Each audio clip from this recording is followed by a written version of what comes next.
Well, good morning, students of the Cold War. We got a good one today. Unit 6, The Cold War in the Third World. Now, this is unofficial, but I have to put it on the examination. America is at peace because the CIA is at war. Indeed. Gentlemen, two of the most influential gentlemen of the Cold War. That's John Foster Dulles on the left, and his brother Allen Dulles, one of the first directors of the Central Intelligence Agency. The thing about the Foster brothers, John Foster Dulles, the Dulles brothers, is that they came from a long family of diplomats. They have vast international experience, right? As a matter of fact, John Foster Dulles was actually at the American delegation at the Versailles Treaty to end the First World War. He was also key in organizing the United Nations after World War II. He was a hardcore right-wing Republican who saw communism as an international conspiracy in every turn. Whether it was there or not, it was his life mission to destroy the Red Menace. So, he's going to have a tremendous effect upon President Eisenhower, and he openly rejects the idea of the theory of containment. He doesn't think too much about massive retaliation either. He truly believes that massive retaliation won't work because the Soviet Union has nuclear weapons like we do, and they're slightly ahead of us in the space race. And that this stalemate between nuclear powers is only going to lead to something called brushfire wars. He was right about that. Wars in third world countries where nuclear weapons aren't an option. They just aren't going to work. So, let's begin, shall we? So, President Eisenhower, and Secretary John Foster Dulles were very worried about how much progress the Soviet Union had made in colonial powers. You remember, men, that after World War II, it was the idea that England, France, Netherlands, Belgium should give up their colonies. Those days are over. We fought a war against fascism, and colonialism was too much like slavery. Well, to use a kinder word, it wasn't exactly self-determination. But some of these countries resisted giving up their colonies, especially France, places like Algeria and Indochina. But a new day is coming, a new world order, and the communists are going to be there to assist those old colonial powers who want to be free, and in some cases free for the first time in their existence from the colonial superpowers. Okay, the CIA comes to the forefront. Men, it's very important that we understand that when the Central Intelligence Agency was created with the National Security Act of 1947 and NSC Memo 68, that they do not have any legal rights to spy domestically, only under certain special situations, and usually that falls within the auspices of the FBI. But Eisenhower is going to look the other way. They're going to have extraordinary legal powers, which may have been no powers at all, to not only deal in spying foreign powers and domestic threats to our security, they will be given, shall we say, yes, what the Russians called the wet affairs. Assassination is not going to be taken off the table. Overthrowing legitimately elected governments who have conflicting philosophies with capitalism and democracy is not off the table. In fact, if I ask you this on the test, men, remember that the CIA was used by President Eisenhower in more covert missions than any president in the history of the Cold War, including President Reagan. That's amazing. Here are the cold facts, men. The CIA has grown exponentially. And if you look at the statistics here, they have a budget which now must be reported to Congress. But there was a time when their budget was completely secret. They were the only government agency who didn't have to report to Congress what their budget was, because they believed that if that information was known, that our agents could deduce information and figure out how to defeat CIA agents in foreign countries. They sure did. And this particular picture is the wall where all the CIA agents and contractors have lost their lives in the name of service. And it's so secret that their names are not even underneath their stars. That is classified information. All right. This is Prime Minister Mohammad Mosadek. Wow, what a story.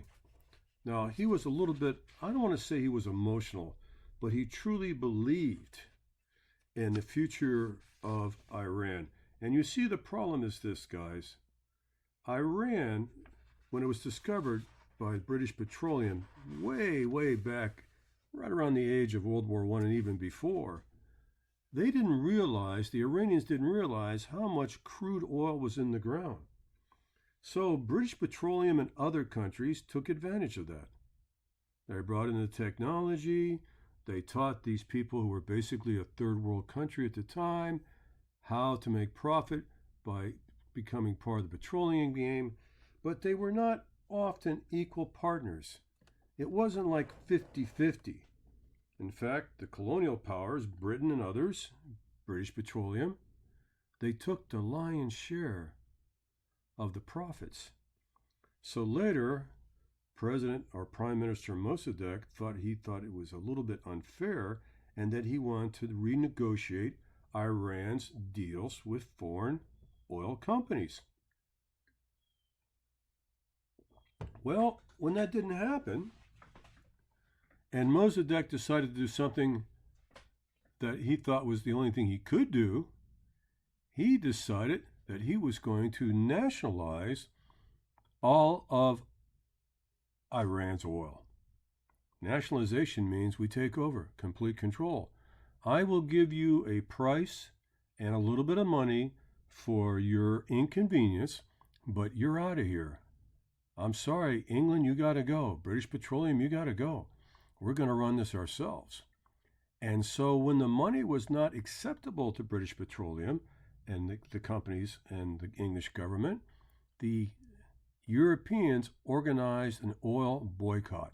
It's a dirty trick. And we'll see it again in the 1970s during the Arab oil embargo. Ooh, that was a rough time, man.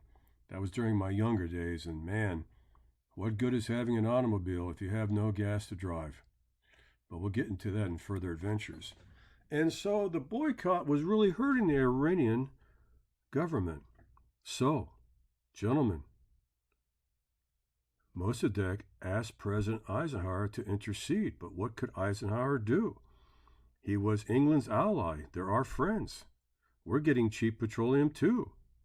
And you know what? There was overtures that Mosadek was talking to the Soviet Union. And there was dangers that he was going to start playing ball with the Soviets. And if the Soviets got into the Middle East, that would be like owning the 4 squares in the middle of a chessboard. Wow, that could really change everything, including our economy. Because as you know, we run on petroleum. So Eisenhower didn't come up with this, but he assisted in it. It was called Operation Ajax. And Operation Ajax is basically going to be the Central Intelligence Agency using a misinformation program and hiring protesters to successfully bring Mosadek down. And he did. And later, it was discovered, and we confessed to it, that we played a big part in removing this particular government that did not want to be told what to do with their natural resources. Now, men, unfortunately, hundreds of Iranians were killed in this coup, and quite frankly, to this day, The Iranians don't trust the Americans because we know that we put the price of petroleum over what they felt was fairness. But that's not the end of the story. We're going to put in the Shah. Gentlemen, the Shah, Mohammad Reza Pahlavi, is not even that good of a Muslim. No, he had a dream. He had a dream of making Iran like a little miniature United States, where women don't have to wear the burqa anymore. People are allowed to be a-religious, set up universities where both men and women can go, build a solid military, and basically kind of come out of what he thought was the Middle Ages and make Iran the leading progressive country in the Middle East. He didn't want to have theocracy or Islamic leaders telling him how to do things, and he was very responsive to Eisenhower. In exchange for that, right, Eisenhower is going to get the oil companies of America are going to be able to operate with 40% interest in Iranian oil. Wow. Whatever money the United States gave the Shah, over $85 million in aid, is going to come back as one of the greatest investments ever to make Iran our friend and to have the support of the Shah. I told you, and it's true, in 1975, Iran received some of the first F-14 fighters ever produced. That's right. The Shah even got these fighters before Maverick and Goose in Top Gun. And there's a picture of an old oil well back before the Iranians realized how much wealth they were sitting on top of. All right? Interesting. Has to be on the test. This gentleman, his name is Georgie Melinkov. He didn't last long after Stalin died of a stroke in 1953. As a matter of fact, he got into a power play against Nikita Khrushchev, and he's going to lose his job. Some people said he was nothing but a miniature Joe Stalin, but I don't think that's true. What I've learned and what I've read, right, I really believe that Georgie Melinkov knew that the Cold War was too expensive for Russia. Pardon me, they call it the Soviet Union after 1924. It's a bad habit of mine. I still say Russia. And that he knew that this was becoming a problem and could possibly bankrupt the Soviet Union. So he actually put out overtures to Eisenhower about having some sort of, shall we say, mutual understanding, peaceful coexistence. But John Foster Dulles talked him out of it. Because as far as he was concerned, John Foster Dulles, the Republican hawk, believed that the only good communist was a dead communist. And those talks never happened. Wow, if they would have, and we would have had understanding, I would be teaching something else instead of this. Maybe like molecular biophysics. No, I don't think so. All right, going on. Look at this. Men, I took this picture on the right because a lot of Americans don't understand the leadership of the Soviet Union from 1917 to 1991. And truly, the only two moderates that we ever had there was Gorbachev and Georgie Melinkov. The rest of these gentlemen were something else. Men, a lot of these guys, including this character and this character right here, were actually ex-members of the KGB. We'll get into that one day. I hope we can. Maybe one day we can make this class a year long instead of just a semester. All right. Definitely on the test. The word third world refers to those countries that are underdeveloped. We used to say developing, but we don't say it anymore. Countries in Africa, Asia, and Latin America where you have a very high infant mortality rate, people don't live very long, the quality of life is poor, overpopulation is a huge issue, growth and disease are prevalent, and the big thing is illiteracy. Remember, men, Mao Zedong tried to wipe out illiteracy in China and did a pretty good job, and so did Fidel Castro in Cuba. Yes. We talked about a company that was basically held hands with the Central Intelligence Agency called the United Fruit Company. And the United Fruit Company in Guatemala, men, was a power unto itself. It was an invisible government.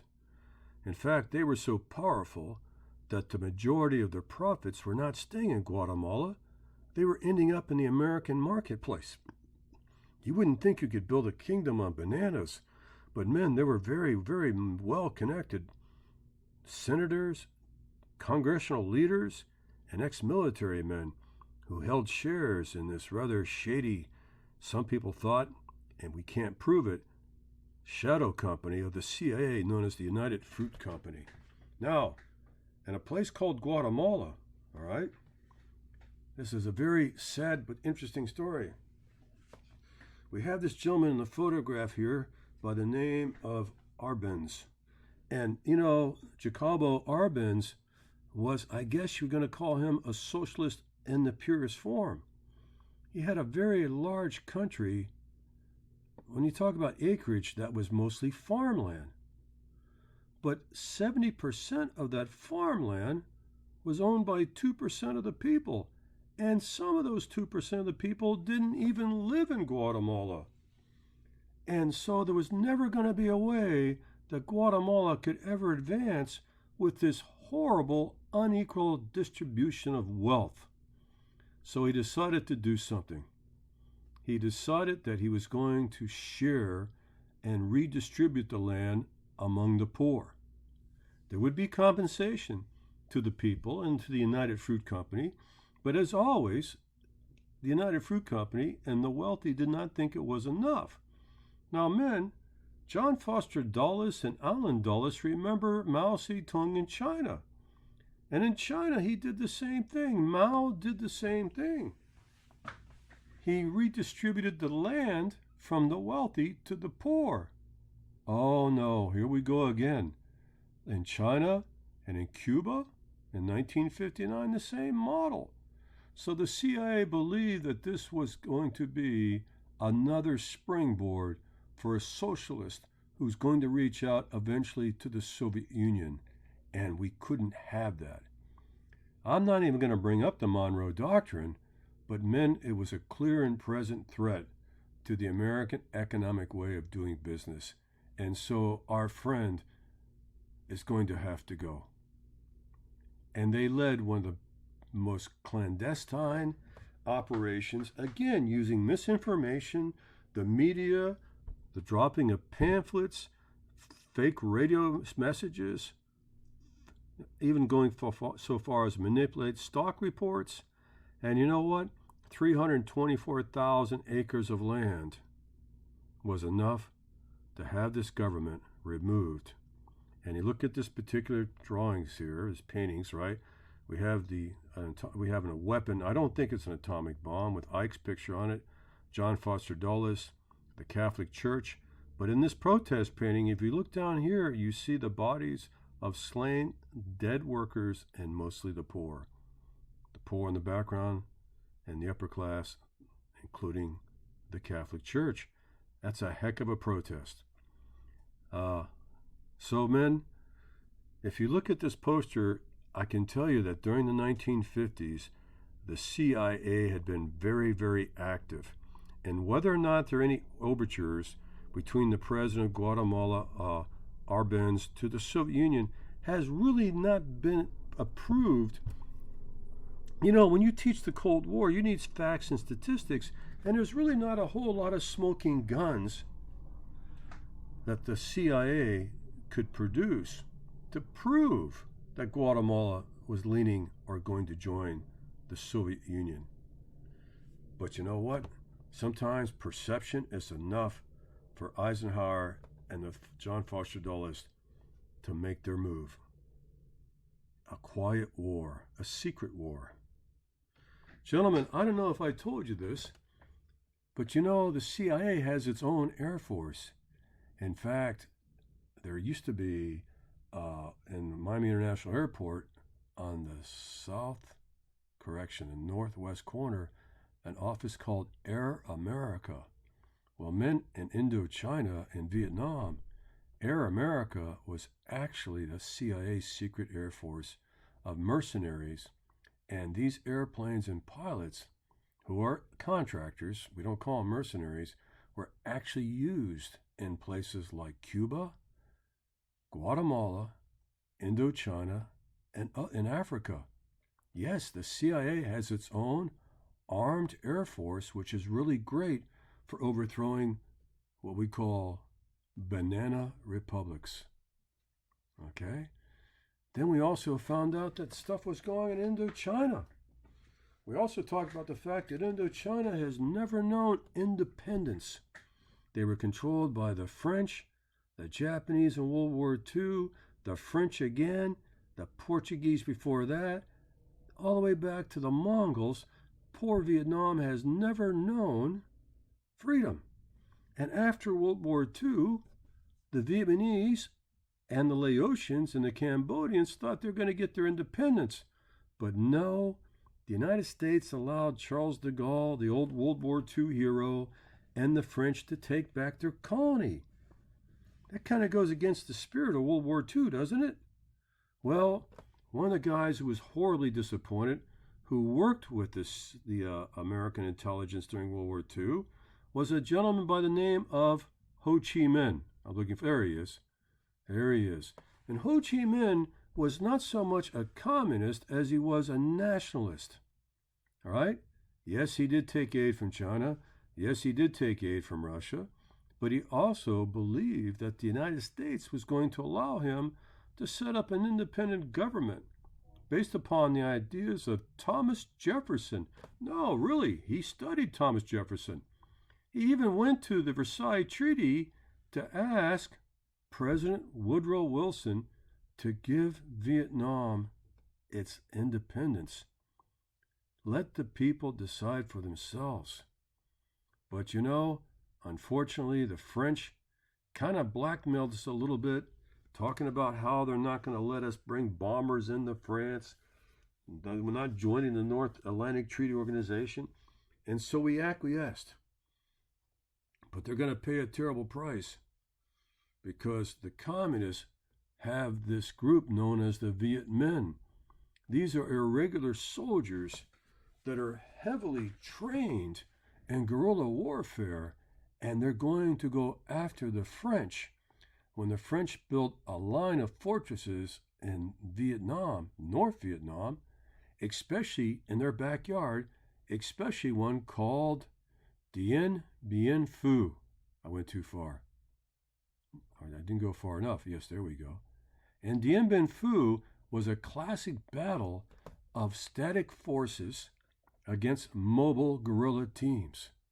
You know, you think the French would have learned about static forces in World War II with the Maginot Line, the way the Germans and their high-moving, high-speed tanks and airplanes went around that. But no, the French believed that they could put fortresses in Ho Chi Minh's backyard and piecemeal these guys, and they would be able to handle the Viet Minh in a short period of time. Well, that didn't happen. And as you look here at the picture of the French Foreign Legion and French colonials, those are guys from Africa that fight for the French, and the French soldiers, men, were handed one of the worst defeats in the history of France in a place called Dien Bien Phu. And we saw that little film about how the enemy tunneled on every day closer and closer to the valley fortress of Dien Bien Phu, and how they dragged 150 millimeter cannons that they got from captured American cannons from the Chinese, and how they got weapons that were left behind for Chiang Kai-shek in China, and how they dragged those cannons all the way up into the mountains and shelled Dien Bien Phu and killed the dream of having any chance of a new colony again. This is Senator John Stennis, who actually predicted in 1954 that if we are not careful, we'll end up in Vietnam. And boy, he was right. They even named an aircraft carrier after him. Men, the whole idea here is that John Foster Dulles and Allen Dulles and unfortunately President Eisenhower believe there is an international communist conspiracy and that they're going to swallow up the world one little country at a time. The dominoes are falling. Well, in some cases, men, that's true.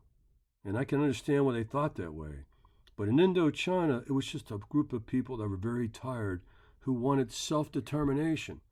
And when no one would help them, they made a deal with the devil, Russia and China. But they were calling the shots, not Russia and China.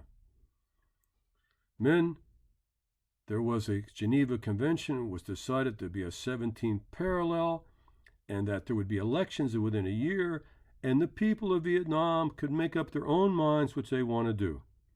Now, Ho Chi Minh said, no, I don't want to make peace. I don't want a 17th parallel. I'm going to fight and take over this country like the American Revolutionary War. Well, China and Russia suggested that he wait, and they put pressure on him, so he agreed. The United States creates a new country called the Republic of South Vietnam. A year goes by, and the elections never happened. So Ho Chi Minh told the Chinese and the Russians, I told you so. And not only is he going to fight to recover this country made by the United States, South Vietnam, he's going to introduce communism into Laos.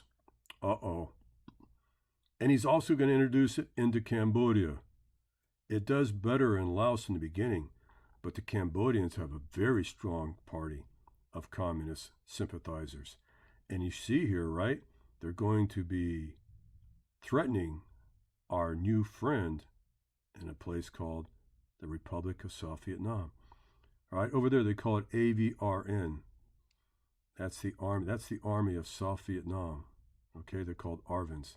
There's a Geneva Convention. Ho doesn't make Man of the Year, but he makes the Time magazine cover. All right. There's the flag of Ho Chi Minh. We did a little breakout group there. Whoops, sorry. And then we tried to do another military fraternity called CITO, the Southeast Asia Treaty Organization, a way to stop communism from spreading from Vietnam all the way down to New Zealand and even the Pacific Islands. But men, quite frankly, in comparison to NATO, it was ineffective. I don't even think anyone took it seriously. Another of the dreams of John Foster Dulles, to shore up the fact that we are losing countries to communism. Well, men, the communists offered two things. They offered food, and they offered a chance for the little people to express their opinion. Yeah, I know it's all a trap. Yes, I know how communism works. But men, when you never have been able to say a word, and you've had children starve to death, and the communists give you a feeling that you're part of a team, and they want to hear what you have to say, and they feed you. Men, the communists use food as a weapon in the third world better than anybody else. We'll learn that lesson a little bit later. But they were the first to use it. Food as a weapon. Okay? There's the flag of Vietnam. You've seen that we're trying to contain the Soviet Union, to use Harry Truman's term, and George F. Kennan, by the CETO and NATO, right? But you know, men, this is not going to be that effective. NATO is going to be the most effective of all the two of them, because Russia never got Western Europe. Okay? And then there was a guy by the name of President Gamal Abdel Nasser, who dreamed of Pan-Arabism, the United States of the Middle East. He even changed the name of Egypt to the United Arab Republic. Now, we didn't want him to fall into the Soviet hands because even though Egypt doesn't have a whole lot of oil, it has the Suez Canal, one of the most strategic choke points in the world. Men, the Panama Canal, right, the Rock of Gibraltar, the Gulf of Aqaba, the Straits of Hormuz, the Suez Canal, those are like jugular veins. Those are like arteries, aortas. You put pressure on those, you change the economy of the entire world. And so Nasser, we courted him. We said, look, you're the new president of Egypt, right? You know, we really don't like the idea that the British are leaving. But they don't leave, you know that. They're going to guard that canal with their lives. And so we court Nasser. We tell him, look, your country has no electricity. You have 6 hours electricity a day. We'll help you build the Suez Canal. We'll give you money. But men, he wanted to call the shots, and he really wanted to have the British out of there. And when the British wouldn't cooperate and leave the country completely, especially the canal zone, right? He started to play a game. He started to double down and began to talk to the Soviets, especially the hothead Nikita Khrushchev, which later will be involved with President Kennedy in the Cuban Missile Crisis, right? And they started receiving weapons from Czechoslovakia and China, right? And so Eisenhower is starting to get a little nervous. So he tells him, like an angry parent, if I see you with Khrushchev again, you can forget any more American money. Well, Nikita Khrushchev said, if the Americans won't build the Aswan High Dam, I'll do it for you. And they start giving him better jets.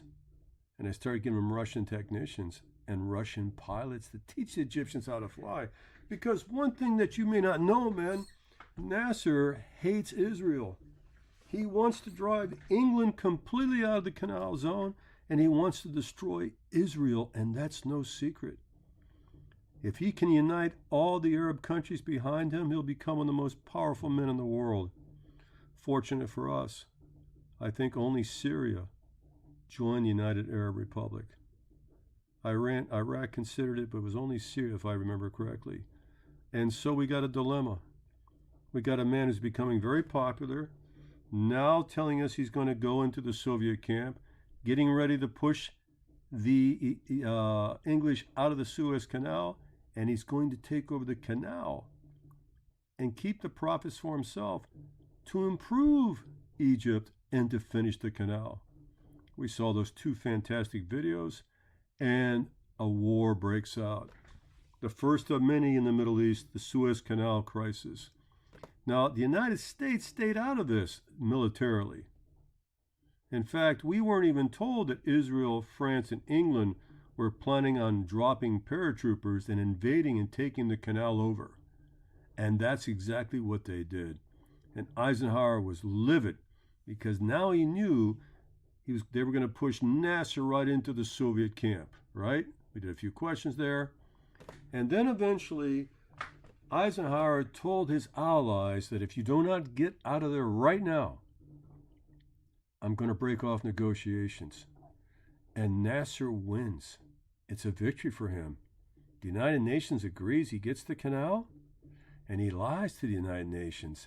He tells the United Nations, I will let Israel use the canal, and thank you for realizing that I should have more rights to a canal built in Egypt. I will compensate the French and compensate the English, but they gotta go. Now, men, this is going to be one of many arguments in the Middle East, and you could spend the entire semester talking about the Middle East and never cover it all. And then there's another problem. Fidel Castro. Yes, the Berlin graduate who read Adolf Hitler and Abraham Lincoln believes that the United States has done wrong to Cuba ever since 1898, since the Spanish-American War. And he's upset about 2 things. He's upset about the fact that the mafia seems to be running the country. Florida gangsters come down here. They can't be touched by the FBI.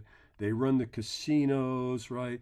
They run all the gambling, the alcohol, and they believe that the government of Fulgencio Batista, an ex-army sergeant who led a coup himself, is nothing but a mafia puppet. And as the rich get richer, the poor get poorer in Cuba, and Fidel decides that he wants to have a Chairman Mao type revolution.